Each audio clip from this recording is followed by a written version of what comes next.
Today's episode is brought to you by Forvis Mazars. SoundCartel.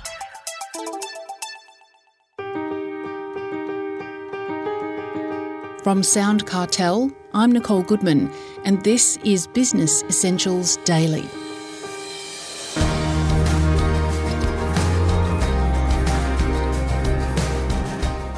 You've met someone at a function who asks what you do. Don't be tempted to serve the stock standard elevator pitch, warns Andrew Ford of personal branding agency Social Star. It's robotic, it's impersonal, and it doesn't allow for a natural flow of conversation.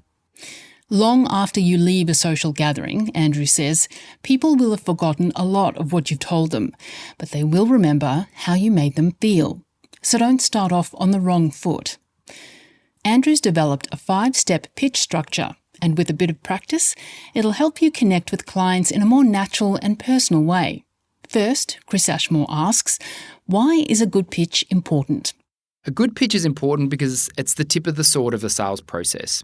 Anytime you walk out the door, you're going to bump into somebody that you know, you're going to have an opportunity to talk, someone's going to call you on the phone, and you've got to be ready with something to say that is compelling and memorable, not just because they might be a customer, but even more important, they might be a referrer for your business in the future. Mm-hmm. And if they can't remember your pitch and repeat it, then it's a wasted opportunity. But you're not a fan of the stock standard elevator pitch that we hear so much about. Well, an elevator pitch is used as a proactive way. You know, you've got the perfect person in the elevator. You can give them a minute of content for them to remember. The problem with that is it's one way. It's push. It's no different to doing, telesales and calling someone and interrupting their time to give them your message. The way I've designed my pitch process is to engage them first, and then they are asking you questions about your business. Mm-hmm. So it's proactive from their perspective, which means they're actually going to be engaged rather than forcing something upon them. Well, let's have a look at your pitch process. How does that work? Sure. So there's 3 main parts. There's 5 sections, but 3 main parts. And for anyone to make a decision about you and your business, there's 3 things they need to know. Firstly, they have to have a problem. So you've got to articulate what the problem is and get them to say, yes, I have that problem.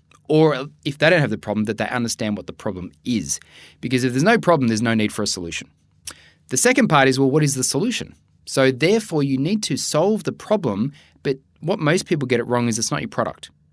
It is there is a solution to that problem that is a match, and your product, is part of the solution, but you can't pitch your product yet. You've just got to talk about the problem. Then the last bit is, why would they get you to do it? What is unique and individual and creative about you that you are the best person to solve that problem rather than anybody else? Because otherwise you're just stimulating ideas. So if you have those 3 parts, then that's enough information to go to the next step. And the next step is you want them to ask you a question, such as, oh, that's really interesting. You mentioned your book. Where do I get a copy of that? Can I have a business card?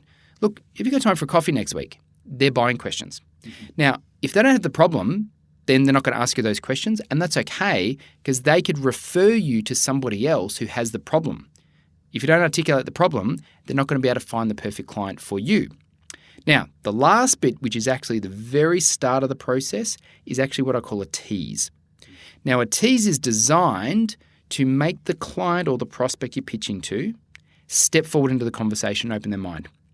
Because someone might talk to you, but they're not really interested until you engage them and they ask you the first question. They have to ask the first question, otherwise they're passive in the process and you're just selling to them instead of them buying from you.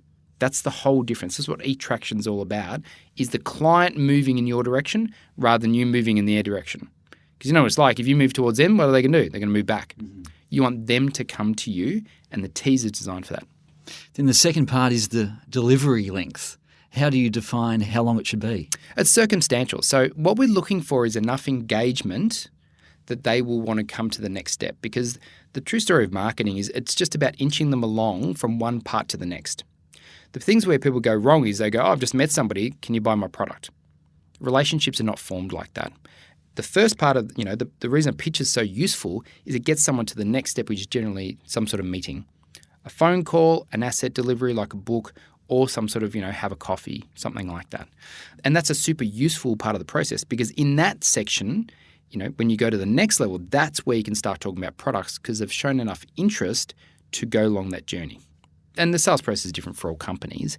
But I guarantee you, if you do pitching well, because you get an opportunity to pitch all the time, every day, there's not a day I don't bump into someone I know, right?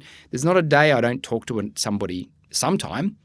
I kid you not, we've picked up clients who are Uber drivers because they go, making chit-chat, what do? You give them the pitch. Oh, we help people do that. You ask them questions. So what do you do on the side? Oh, actually, I'm trying to get this new business started. Perfect client. So it doesn't matter where you are. You're always talking to people, and it shouldn't feel like you're selling. It should feel like they're asking you questions and you're just answering them. That's a far better way to pitch than every time I meet somebody, I'm at a barbecue and everyone thinks, God, who's this guy trying to sell stuff? They're just asking me questions. I'm just giving them answers.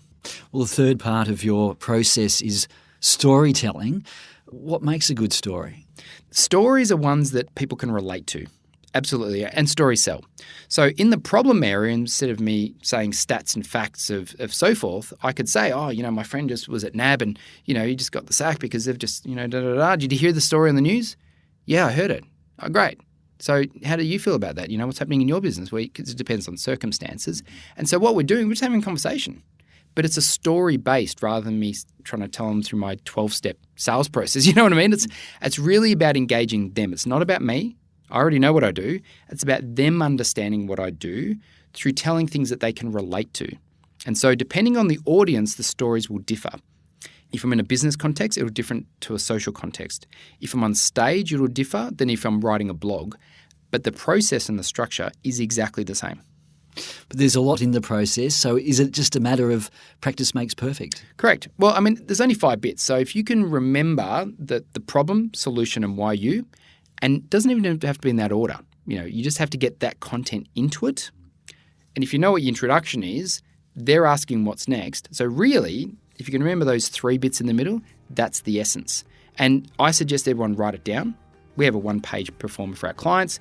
You write it down, and the first time you deliver it, it feels a bit awkward because you're going through a process, but you don't want them to know you're going through a process. It should feel like a conversation. And so you do it a few times, and then after a while, you're doing it naturally. Like anything, you get the muscle memory. That was Andrew Ford, founder of Social Star.